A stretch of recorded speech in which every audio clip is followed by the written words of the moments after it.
उमर आणि मुझम्मिलच्या डायरीमध्ये मोठा खुलासा करण्यात आला।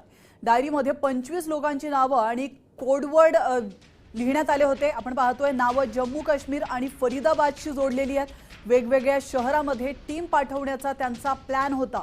अतिशय महत्त्वाची अपडेट समोर येते। उमर आणि मुझम्मिलच्या डायरीमध्ये मोठा खुलासा करण्यात आलाय। दिल्लीमध्ये लाल किल्ल्याजवळ मोठा हल्ला झाला होता आणि या हल्ल्यामध्ये 13 जणांना आपला जीव गमवावा लागला होता। त्या पार्श्वभूमीवर ही महत्त्वाची अपडेट समोर येते। या डायरीमध्ये 25 लोकांची नावे आणि कोडवर्ड आहेत। आता ही नावे नेमकी कोणाची आहेत, 25 नावांविषयी आणि या कोडवर्ड विषयी आता तपास यंत्रणा अधिक तपास करताय। नावे जम्मू काश्मीर आणि फरीदाबादशी जोडलेली असल्याचं देखील माहिती समोर येते। वेगवेगळ्या शहरांमध्ये टीम पाठवण्याचा त्यांचा प्लॅन होता आणि या टीम मधल्या या सदस्यांची ही 25 नावे आहेत।